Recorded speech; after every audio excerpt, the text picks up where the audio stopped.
주님이 얼마나 이 땅에 오기를 원하시는가? 주님의 마음이 어떤 것인가? 우리가 비즈니스를 선교를 한다, 또는 전문인 선교를 한다, 다양한 선교의 형태가 있지만은 우리가 알아야 할 사항은 하나님이 갖고 있는 그 마음이 무엇인가? 나를 향한 하나님의 그 마음이 무엇이고, 시대적으로 하나님이 갖고 계신 그 마음이 무엇인가 하는 부분들을 우리가 깨달게 될 때에 요한과 같이 주 예수여 오시옵소서, 하나님 갖고 계신 그 마음이 이루어지기를 원합니다라고 표현하면서 성경을 마무리하는 그런 모습을 보게 됩니다. 그럼 우리가 선교를 논할 때에 시대적으로 다양한 변화가 있습니다. 상황의 변화에 따라서 전략의 변화도 있을 수도 있고요. 다양한 요소가 있지만 그러나 그 중심의 흐름은 하나님의 마음이 무엇인가?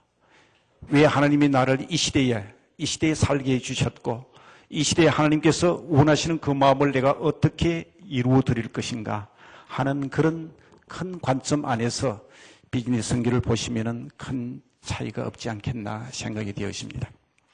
그러기 위해서 먼저 함께 좀 나누기를 원하는 것은, 그렇다면 성경 속에서 하나님께서는 선교에 대하여 어떻게 말씀하고 계시는가? 우리가 비즈니스 선교를 논하면서 여러 가지 방법론적, 시대적 흐름에 따라서 물론 보는 것도 중요하지만은 우리가 근본적으로 하나님의 말씀으로 다시 들어가서 그 말씀이 안에서 어떻게 선교를 논하고 계시는가, 선교에 대한 기본적인 개념들을 정리하면서 나아가서, 그렇다면은 그 성경에서 말씀하시는 그 선교가 현 시대적 상황이 어떻게 변하기 때문에 우리가 새로운 방법으로서 이 비즈니스 선교를 어떻게 접목할 것인가, 그것이 주는 이익은 무엇이고 거기에 의해서 우리가 조심해야 할 사항들은 어떤 것인지 짧은 시간이지만 우리가 함께 같이 좀 나누기를 원합니다. 특별히 선교에 대한 오류가 있습니다. 많은 오류 중에 선교를 보게 되면은 우리가 다양한 이름 안에서 선교라는 부분들을 참 많이 사용합니다. 폭넓은 의미에서의 선교를 참 많이 사용한다는 뜻이죠. 군 선교도 있고요, 학원 선교도 있고, 뭐 교도소 선교도 있고, 다양한 이런 종류로 복음을 전하는 뒤에는 꼭 선교라는 용어를 참 많이 사용합니다.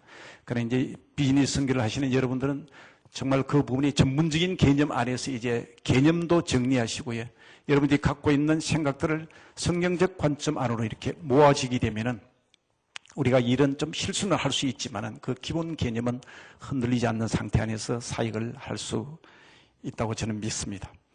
특별히 우리가 선교를 하게 되면은 알게 모르게 우리가 좀 오류를 범하는 것 중에 하나는 선교사 중심의 선교를 한다는 그런 생각을 참 많이 갖습니다. 여러분들이 이제 비즈니스 선교를 하게 되면 비즈니스 선교사라는 명칭을 붙이게 되는데, 우리가 선교사 때문에 선교하는 것은 아닙니다.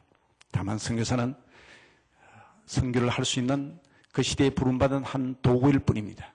우리가 선교하는 것은 현지인, 현지 국가와 선교지의 현지인 때문에 선교하는 개념이고, 성경이 이야기하는 선교의 가장 기본적인 개념은 바로 그 내용이라는 것을 여러분들이 잊지 않아야 됩니다.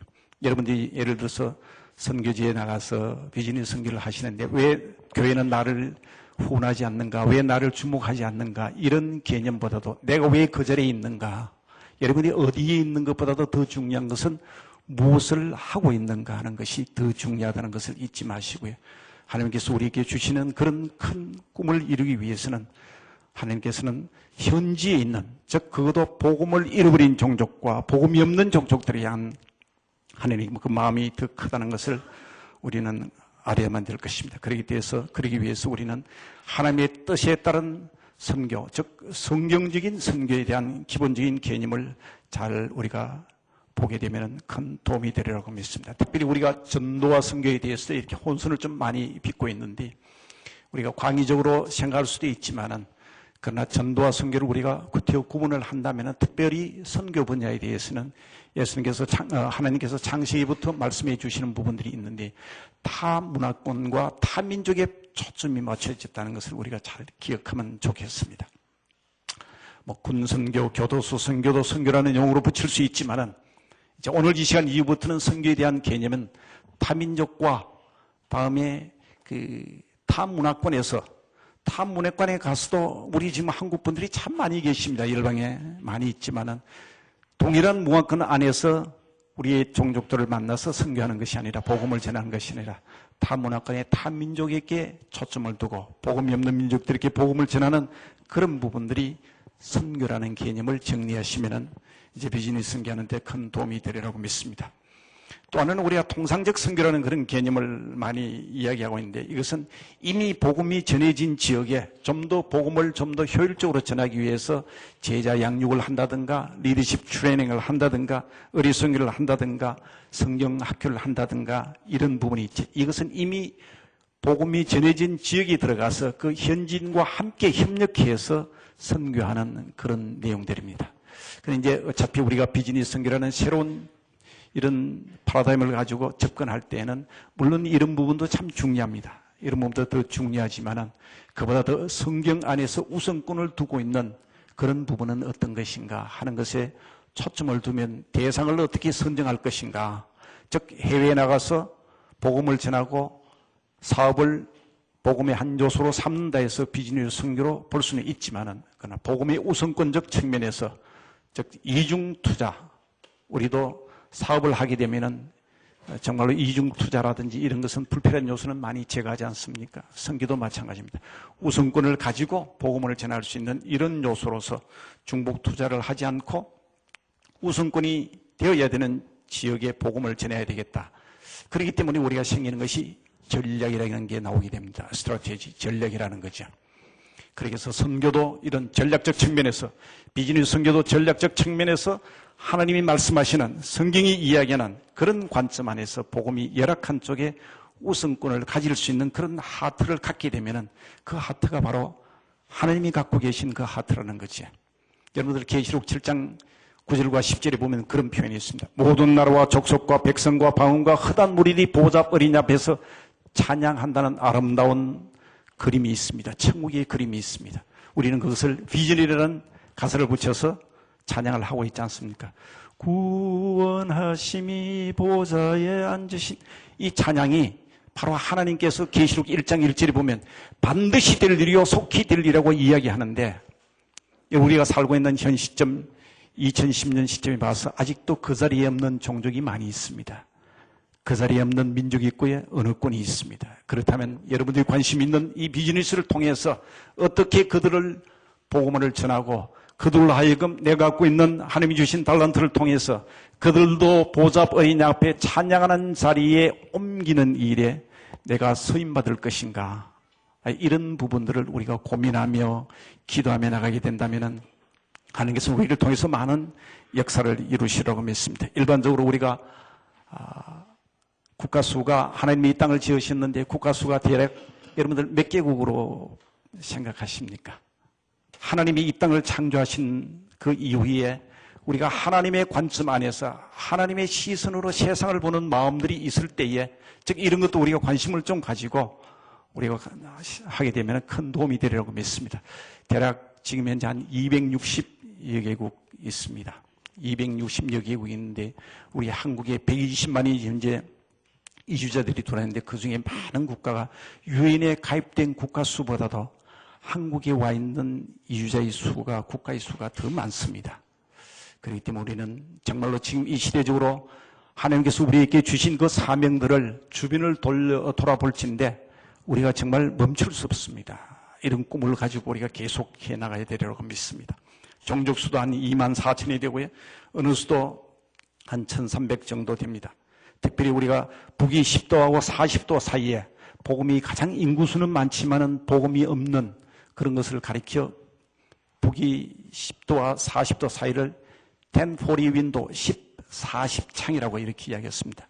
꼭 창문형으로 이렇게 생겼기 때문에 1040창이라고 그러고 남쪽에는 북위 10도하고 남위 10도 더블 10 지역이라 그러는데 이 지역이 보게 되면은 정말로 복음이 없는 국가들과 많은 인구들로 구성된 부분들이 참 많은 것을 보게 됩니다.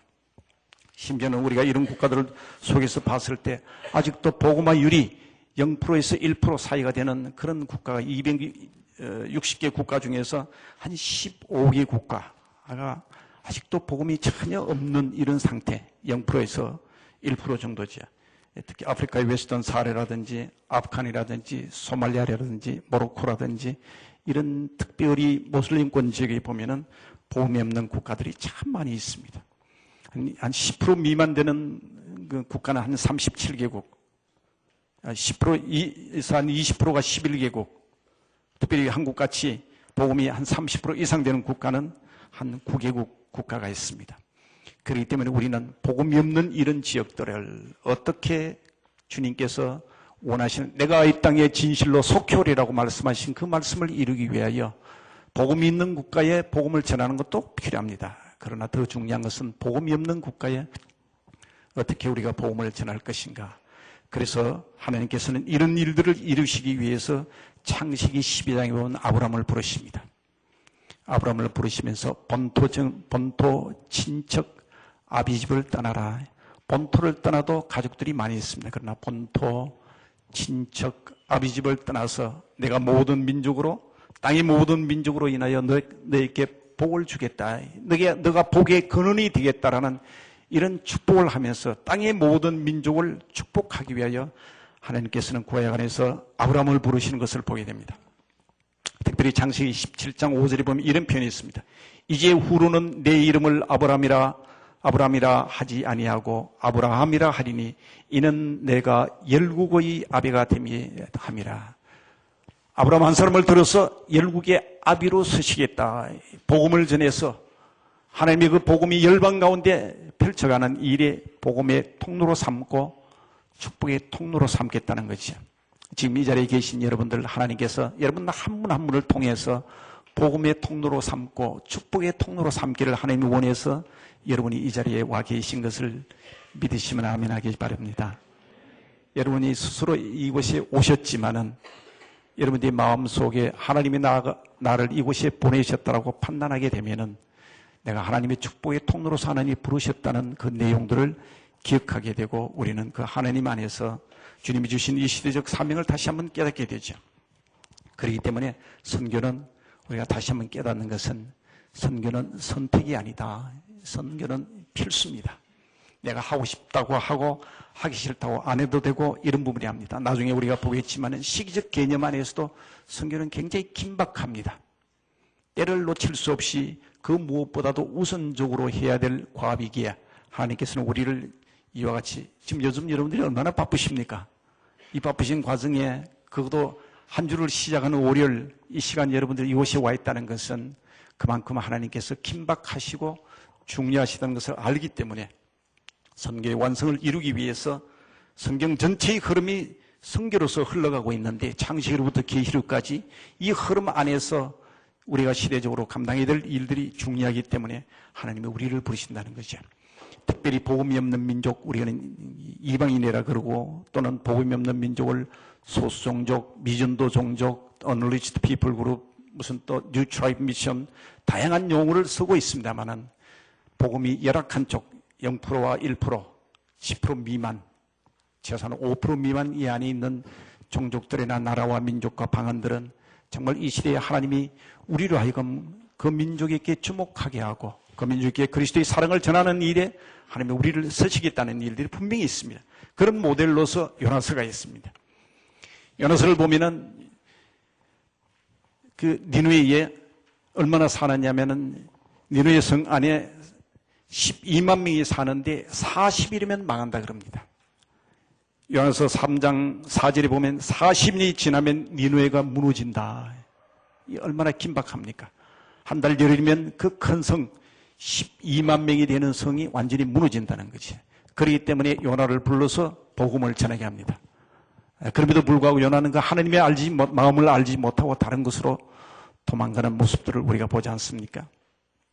바쁘다는 핑계로 나에게 직접 하나님 말씀하지 않았다는 그런 이유로 다양한 모습으로서 우리는 40일 후면은 12만 명이 멸망하는 니느웨라는 성이 하나님이 가슴을 품고 기다리고 있음에도 불구하고 우리는 딴 것을 보고자 하는, 그것을 피하고자 하는 그런 유혹과 마음들을 많이 표현하고 있지.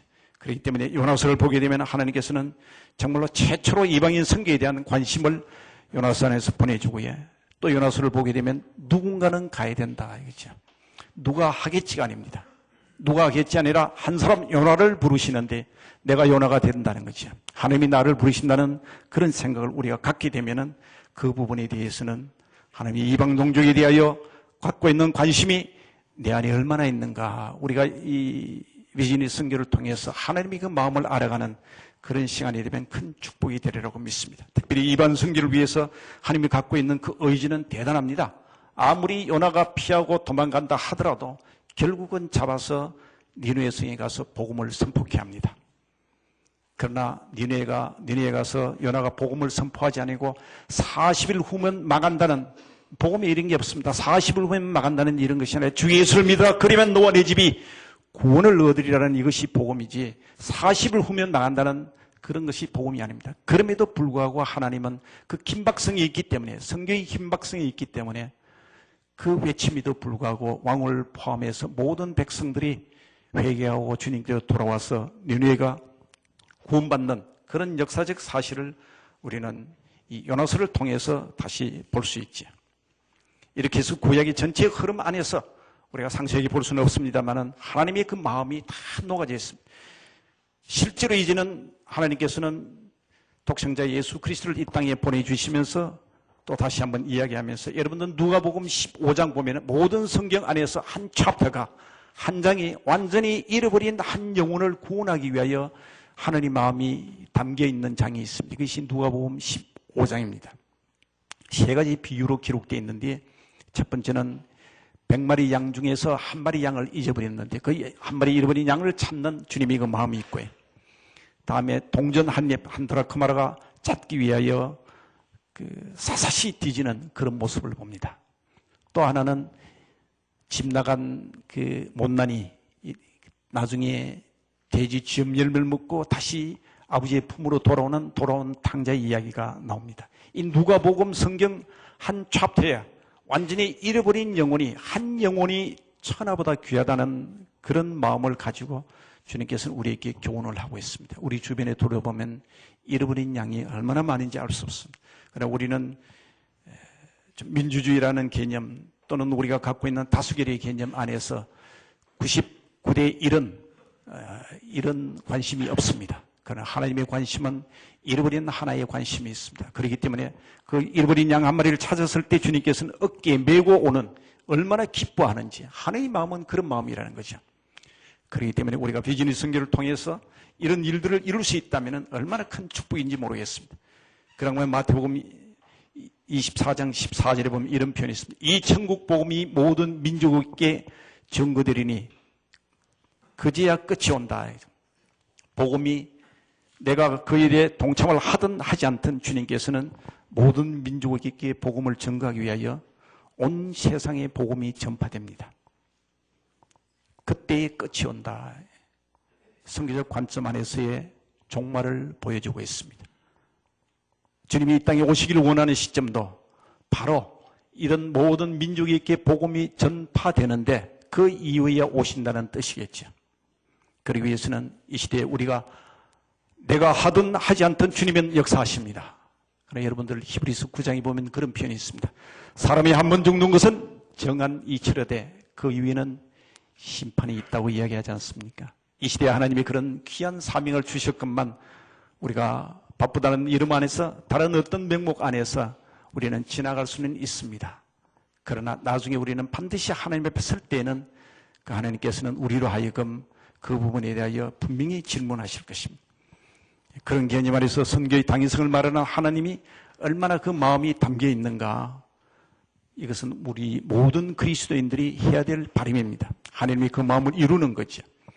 그렇기 때문에 주님이 이 땅에 오시는 것은 자연적 올 것이다, 시간이 지나면 올 것이다 하고 막연하게 기다리는 것은, 그것은 다른 말로 표현하면 진화론적 가치관을 갖고 있는 사람은 막연히 기다릴 것입니다. 그러나 창조론적 개념 안에서 그 하나님을 믿고 의지할진대는 모든 민족에게 복음이 전파되리니 그제야 끝이 오리라고 하는 그 말씀 안에서 내가 그 역할들을 어떻게 감당할 것인가, 하나님이 나에게 주신 사업, 하나님이 나에게 주신 달란트, 하나님이 나에게 주신 능력, 재능, 이런 것을 통해서 어떻게 일들을 감당할 것인가 하는 것이죠. 그런 측면에서 우리는 정말 성경 전체 안에서 흐르고 있는 하나님의 그 마음을 읽게 되면은 하나님께서 우리에게 주신 시대적 사명을, 하나님께 나에게 주신 달란트를, 하나님께 나에게 주신 그 사업 하나에 이르기까지, 자녀 하나에 이르기까지 우리는 하나님의 마음을 시원케 하고 내가 진실로 속효리라고 말씀하신 그 말씀을 이루는 일에 우리가 사용되어진다는 거죠. 특별히 이 온누리교회는 하나님께서 25년 전 이곳에 세울 때에 귀한 말씀을 주셨습니다. 말씀 위에 세워졌습니다. 물론 모든 교회가 말씀 위에 세워졌지만 25년 전 온누리교회는 이 교회를 시작할 때에 마태복음 28장 19절로 20절의 말씀을 주셨습니다. 이 말씀을 이루기 위하여 이곳에 교회를 세웠습니다. 그래서 이 교회 건물을 지을 때에 기초석에다가 머릿돌에다가 이 말씀을 집어넣었습니다. 마태복음 28장 19절로 20절의 말씀이죠. 그러므로 너희는 가서 모든 족속으로 제자를 삼아 아버지와 아들과 성령의 이름으로 세례를 주라. 내가 분반 모든 것을 가르쳐 지키게 하라. 그럴 때 내가 세상 끝날까지 너와 함께함이라는 신실하신 주님이 지상 명령을 주셨고 나가서 신실한 언약의 말씀을 주셨습니다. 지금 이제 선교사들이 열방 가운데 지금 이제 저희들이 보낸 것은 한 1200여 명이 넘습니다. 지금 현재 사역하고 있는 선교사들은 60개국에 한 680여 명의 선교사들이 있는데 이 선교사들이 그렇게 열악하고 어려운 환경에서 그렇게 담대하게 선교를 할 수 있는 것은 주님께서 말씀하신 그 언약을 부여잡기 때문에 그렇습니다. 언약. 그 언약이 뭐냐? 내가 세상 끝날까지 내가 너와 함께합니다.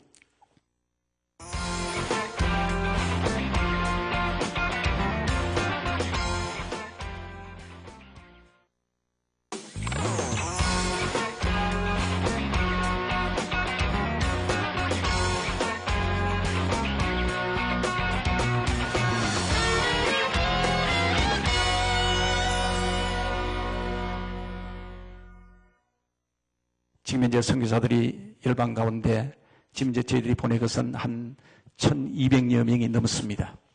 지금 현재 사역하고 있는 선교사들은 60개국에 한 680여 명의 선교사들이 있는데 이 선교사들이 그렇게 열악하고 어려운 환경에서 그렇게 담대하게 선교를 할 수 있는 것은 주님께서 말씀하신 그 언약을 부여잡기 때문에 그렇습니다. 언약. 그 언약이 뭐냐? 내가 세상 끝날까지 내가 너와 함께합니다. 이 약속을 가지고 주님이 주신 말씀은 그러므로 너희는 go, 가라. 가라는 명령을 수행하기 위하여 지금 현재 680여 명이 60여 개국에서 열악한 환경 속에서 사역을 하고 있습니다. 그런 측면에서 하나님께서 우리에게 주신 이 축복이 얼마나 큰가. 특별히 신약 안에 들어오고 사도 바울 이 서신서를 보게 되면은 하나님께서 특별히 사도 바울에게 향하여 그 놀라운 계획들을 갖고 있는 것을 보게 됩니다. 사도 바울을 들어서 이방인의 그릇으로 삼습니다. 사도행전 9장 15절에 보면 이방인을 위한 그릇으로 사도 바울을 부릅니다. 또 나가서 사도행전 23장 11절 보게 되면 로마로 보내서 사도 바울을 세계 선교를 하기 위하여 사도 바울을 사용하시는 것을 보게 됩니다. 또 나가서 로마서 16장 같은 경우는 모든 민족으로 믿어 순종케 하시려는 그 비밀의 계시를 사도 바울에게 주는 것을 보게 됩니다. 선교의 비밀을 계시를 하시고 이방인의 그릇으로 삼고 로마로 가서 세계의 선교의 기초를 닦기 위해서 한 사람 바울을 쓰는 것을 보게 됩니다. 오늘 저기 본 한 60여 명 하나님이 보내주신 것 같아요. 60여 명이 여러분들이 60명의 한 사람 한 사람이 바울의 역할을 감당하면은 하나님께서 얼마나 큰 정말 계획하신 일들을 이룰 수 있겠습니까? 하나님이 주신 축복이죠. 특별히 사도행전 같은 경우는 보면은 기록되어 있는 모든 지명이 선교지입니다. 기록되어 있는 사람들의 대부분의 이름이 선교사의 이름입니다. 하는 일들이 다 선교지에서 일어나는 일들입니다. 그래서 사도행전, 성령행전 이렇게 표현하고 있지 않습니까? 이제 우리가 기록하는 것 사도행전 29장을 우리가 기록하기를 원하는데 그 자체가 바로 놀라운 일들이라는 거죠. 하나님이 이야기하시는 그런 우리가 선교를 하게 됩니다. 그렇다면 선교적인 삶을 살기 위하여 사도 바울이나 이런 놀라운 인물들을 하나님이 사용하시는데 그에 대한 바른 동기를 우리가 어떻게 가질 것인가? 가장 중요한 동기 몇 가지를 우리가 점검한다면 많은 동기가 있지만 첫 번째는 주님이 나에게 주신 지상명령이다. 하나님이 유언을 남기셨다는 거죠. 우리가 육신의 부모님도 돌아가실 때 유언을 주시면은 그것을 이루기 위해 얼마나 노력하십니까? 주님께서 이 땅을 떠나시면서 제자들에게 그러므로 너희는 가서 모든 족속으로 제자를 삼으라는 이런 놀라운 분부의 말씀을 주셨습니다. 또 그런가 하면 우리가 들어야 할 두 가지 음성이 있습니다. 이사야서 6장 8절에 보면 하나님께서 이사야를 향하여 이야기합니다. 누가 나를 위하여 갈꼬 하고 하나님이 탄식하십니다. 이때에 하나님의 그 마음을 안 이사야는 제가 여기 있습니다 하고 자신이 갈 것을 이야기합니다. 여러분들 이 음성 듣기를 바랍니다. 누가 나를 위하여 갈꼬.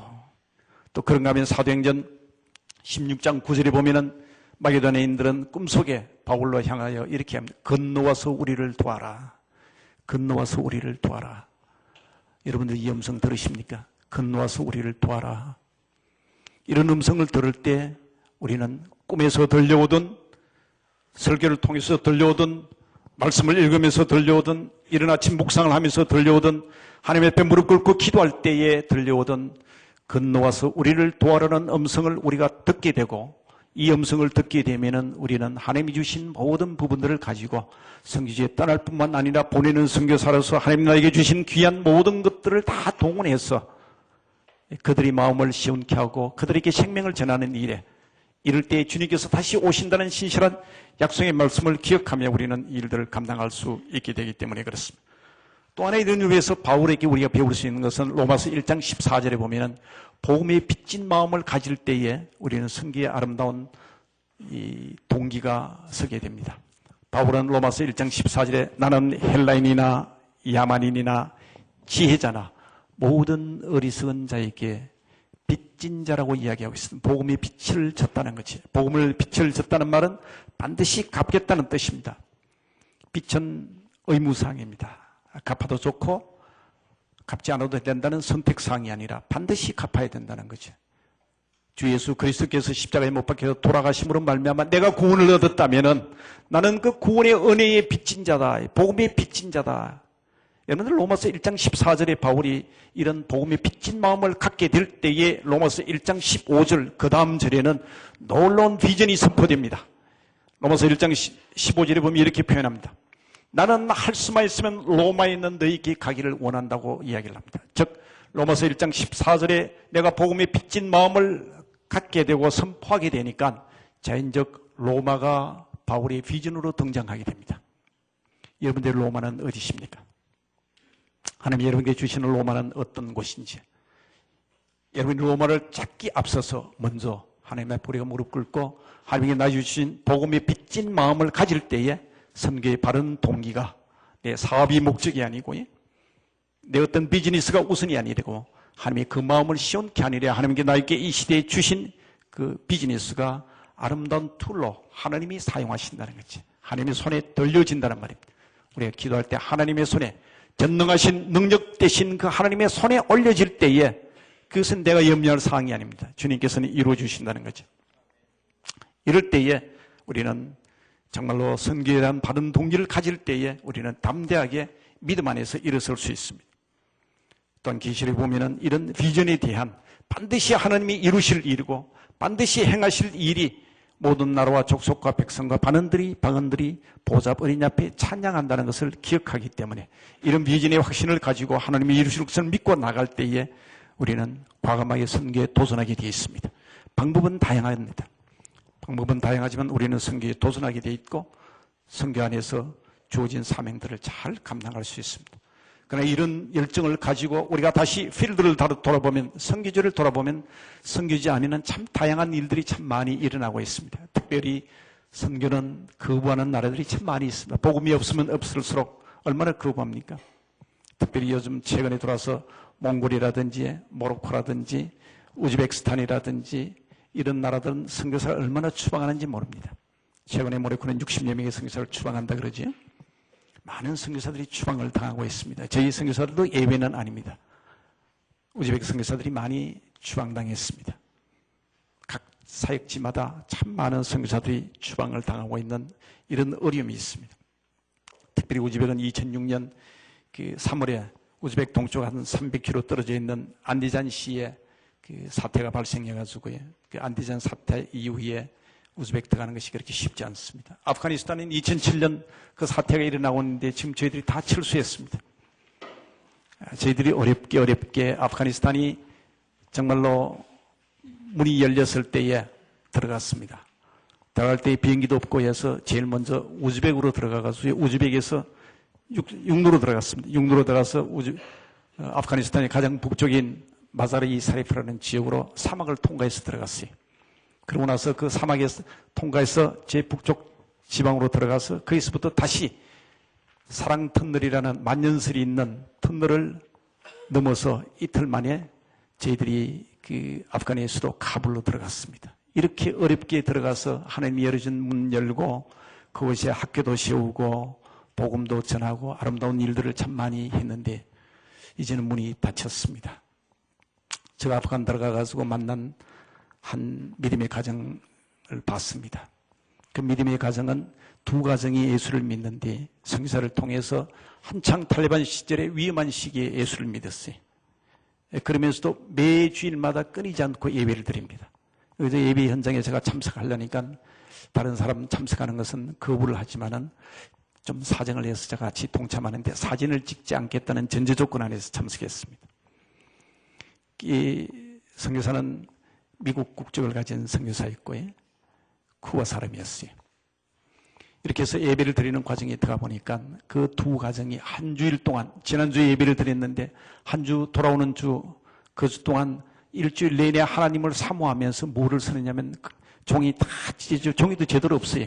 거기다 글을 썼어요. 무슨 글을 썼냐면 하나님의 은혜가 얼마나 감사한지 시편을 썼더라고요. 시편을.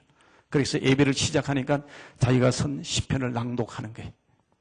낭독하고 그것을 가지고 가족들이 찬양을 하고 그리고 그 선교사로부터 말씀을 듣는 그런 모습을 봤어요. 말씀을 할 때 조는 사람 아무도 없어요. 정말로 주목하면서 그 선교사를 떨어지게 보는 그런 부분들을 보았습니다. 그럼에도 불구하고 많은 지역들이 이렇게 선교의 문이 닫힙니다. 특별히 박해 지수를 보게 되면 북한 같은 것은 가장 심각한 국가입니다. 또 아울러서 억압을 받고 있는 국가는 이란을 포함해서 8개국이 있고요.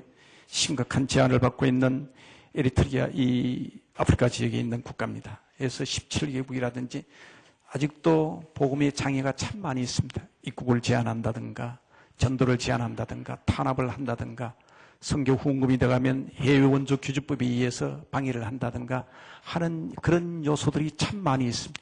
이런 시대적 상황들을 볼 때에 어떻게 그럼에도 불구하고 그 지역을 브레이크스루 할 것인가 하는 부분은 하나님이 여러분이 주신 귀한 달란트라는 거죠.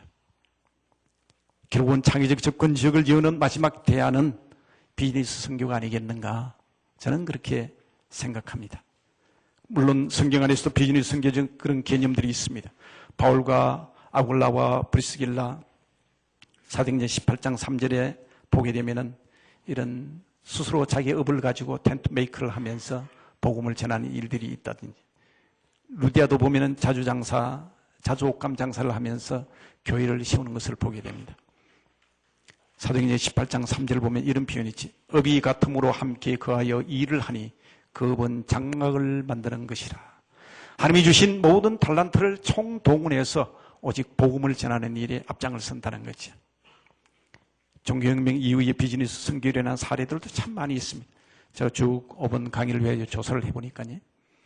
1595년 네덜란드 동인도 회사가 최초로 무역 상선을 아시아에 보냅니다. 그러면서 향료 무역을 통해서 선교사들이 함께 같이 들어가고요. 회사 책임자 중에 가장 한 명이 그 중에 한 분이 말레어로 성경을 번역하는 이런 사건들이 있습니다. 그런가 하면 1621년에 자카르타에 그분들이 사업을 통해서 교회를 개척하는 이런 역사적 사례들이 있고요. 특별히 몰입한 그 교도들이 선교하는 활동을 보게 되면 사업을 통해서 얼마나 아름답게 사역하는지요.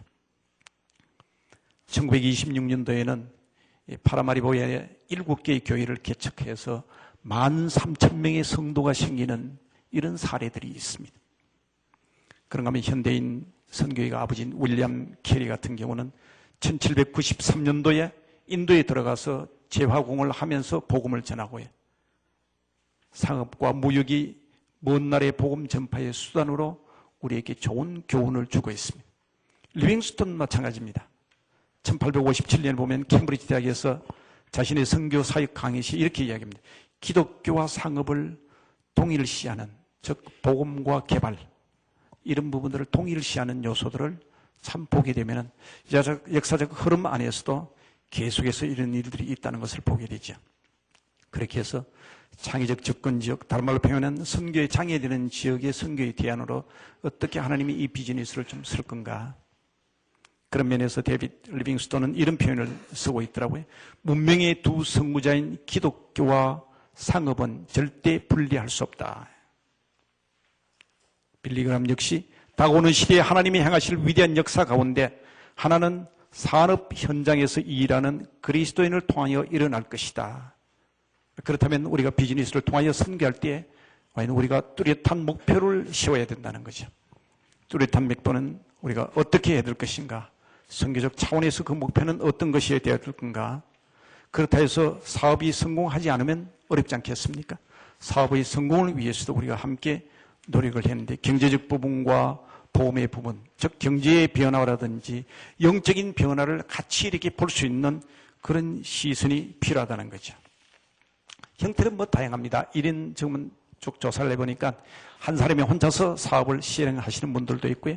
대기업이 선교적 차원에서 하는 부분들도 많이 있죠. 그렇게 해서 비즈니스 선교에 대하여 제가 정의를 한번 보니까 이런 표현이 참 마음이 와닿더라고요. 이윤을 추구하는 사업체를 매개로 해요. 하나님이 그 나라와 국민들을 변화시켜 나가는 활동들이다. 즉 비즈니스 자체가 하나의 선교 수단이 된다는 거죠. 하나님께서 이것을 사용하신다는 거죠. 그렇게 위해서 선교 장애를 극복할 수 있는 좋은 요소가 바로 이 비즈니스 선교라는 것을 이 시대의 어려운 환경 속에 있는 우리들에게 가르쳐주고 있는 것을 보게 됩니다. 프론티어 미션 안에서 참 귀한 우리 하나님이 주신 또한 선교의 툴이라는 거죠. 복음과 경제의 두 축을 같이 움직일 수 있으니까 더 용이하다는 거죠.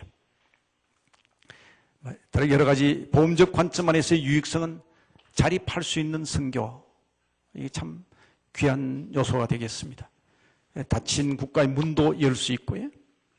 복음의 접촉점도 될 수 있고 현지 교회도 세울 수 있고 또 현지에 사역하는 선교사도 도울 수 있는 이런 비즈니스가 갖고 있는 장점들이 일반적인 부분이지만은 참 많은 것을 선교의 관점 안에서 선교의 앵글로 우리가 보게 되면은 다양한 부분들이 있게 된다는 거죠. 그렇게 해서 요즘 많이 아까도 잠깐 강의가 된 줄 알고 있는데 그 비즈니스 선교의 형태, 뭐 선교를 위한 비즈니스니 비즈니스 선교, 비즈니스 앤 미션이라든지 비즈니스 에즈 미션이라든지 다양한 용어들이 있습니다. 다양한 용어들이 있지만은 우리가 이제 관심을 좀 가져야 할 것은 제가 이것을 비즈니스 선교를 보면서 최대한도 세계의 어떤 목표는 같은 축으로 이루면 나가야 되겠다.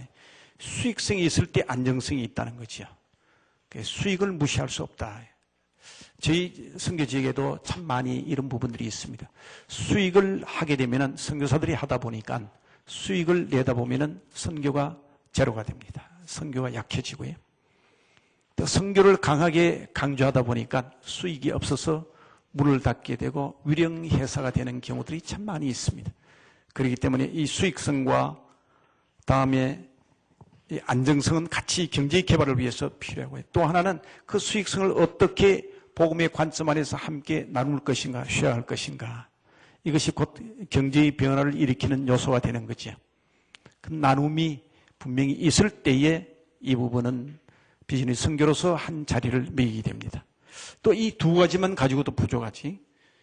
결론적으로는 우리는 선교의 툴로 서기 때문에 영적인 변화, 복음의 부흥 이런 부분들이 같이 맞물려 돌아가면 되는데 이것은 쉽지 않습니다. 즉 수익성과 사회 나눔만 하게 되면은 구제단체는 될 수 있을 것 같아요. 그런 부분들을 참 많이 봅니다. 물론 약간의 유익은 있습니다. 또 나가서 사회 나눔과 복음화의 중점을 둔다 하게 되면 재정적 구조의 취약 때문에 오래가지 못하는 그런 부분들 참 많이 있다는 것을 보게 되고요. 다음에 수익성과 복음화가 같이 이 두 가지 측면만 보게 되면은 영향력이 없어진다는 모습들을 참 많이 봅니다. 제가 비즈니스 성기를 쭉 이렇게 검토해보면서 역사도 있고 다양한 모습들도 있지만 가장 핵심적인 것은 어떤 요소들이냐면은 비즈니스 자체가 기독교의 색깔을 띠는 것이 중요하지 않다.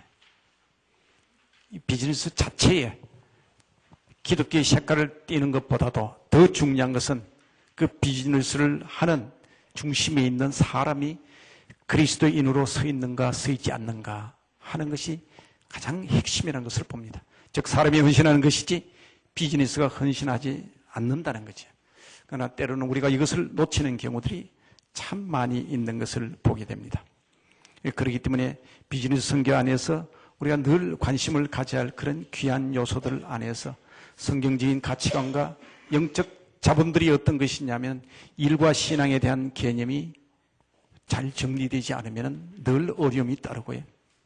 아까도 이야기했습니다만 이혼론적 가치관이라든지 직업의 의식이라든지 이런 것을 봤는데 특별히 그 성공을 위해서 우리가 가져야 할 가치관, 인격에 대한 가치관, 나와 함께하는 사람을 내가 어떻게 이해할 건가, 한 인격에 대하여 어떻게 이해할 건가. 죄송합니다만 제가 선교지에 참 수없이 다니는데 가장 마음 아픈 것은 우리가 사람을 너무 얕본다. 칼라가 검다 해서, 가난하다 해서, 찢어진 옷을 입었다 해서, 하루에 3끼 먹는다 해서, 학교를 다니지 않는다 해서, 우리가 그들을 섬기러 가끔만 정작 가서는 그들을 아주 그냥 인격적으로 대하지 못하는 모습을 보게 됩니다. 선교사도 예가 아닙니다. 제가 제일 먼저 선교 도착하면 선교사를 마중하거든요. 선교사 마중 나옵니다. 공항에 나오는데 그 머리끝부터 발끝까지 옷차림과 말투를 보면은 이 선교사는 이민족을 사랑해서 왔구나. 그렇지 않으면 이 사람은 이민족의 걸림돌이 되겠구나 하는 것을 바로 알 수 있습니다. 교통법규를 지키지 않는다 해서, 도로에 라인이 없다 해서 마음대로 활보하는 사람들이 참 많이 있습니다. 그거는 바람직하지 않다는 거죠. 또 호칭하는 방법 보면은 그냥 아주 쉽게 앓습니다. 얘들은 무식하다. 얘는, 자는, 걔는 정말로 듣기 거북한 이야기가 참 많이 있습니다. 우리가 해외 가서 정말 복음을 전하는 사람으로서, 그리스도인으로서 우리의 인격이 우선적으로 잘 구비가 되어야 된다. 한 사람의 인격이 과연 뭔가, 그 인격을 위하여 하나님께서는 자기 독생자 예수 그리스도를 주셨다라고 생각하고, 내가 하나님의 형상 따라 지음을 받았다면은 저분도 지음은 환경과 형편이 어렵지만은 하나님의 형상 따라 지음받은 사람이고 그 형상을 회복하기 위하여 내가 이곳에 왔다는 이런 목적 의식을 가질 때 그 인격체를 우리가 아름답게 이렇게 이해할 수 있습니다. 그렇기 때문에 어떤 가치관보다도 인격에 대한 가치관을 잘 가져야 된다. 대인관계에 대한 가치관도 마찬가지입니다. 겸손하고 봉사정신으로 정말로 우리가 그들에게 빛과 소금의 사명을 잘 감당하지 않으면 어렵다는 거죠. 업무에 대한 가치관도 마찬가지입니다. 업무를 수행할 때 그런 봉사정신이 있고 우수성이 있어야 됩니다. 눈가림 해가지고는 오래가지 못합니다. 좋은 양질의 제품을 우리가 해야 할 이유도 바로 여기에 있습니다. 이것은 장기간에 우리가 복음을 전하고 모든 민족이 죽기로 돌아오는 그 시간까지 우리가 감당해야 되기 때문에 그렇습니다. 그렇기 때문에 영적 자산을 형성하는 사람의 가장 특징은 뭐냐? 오늘 결론을 저는 이렇게 매기고 싶습니다. 죽게 하듯 하자. 죽게 하듯. 하나님께 나에게 붙여진 사람도 죽게 하듯 대하고, 하나님께 나에게 주신 기업도 하나님께 나에게 주신 그 생产품 하나에 이르기까지 죽게 하듯 하게 되면은, 이럴 때는 이것이 곧 비즈니스 선교라는 용어가 따로 없다 하더라도 우리는 이것을 통하여 하나님의 복음을 전할 수 있다는 거죠. 즉 영적 사상은 마음이 변해야만 생각이 변합니다. 생각이 변해야만 가치관이 변하고요. 그러고 나서 문화가 변하게 된다는 거죠.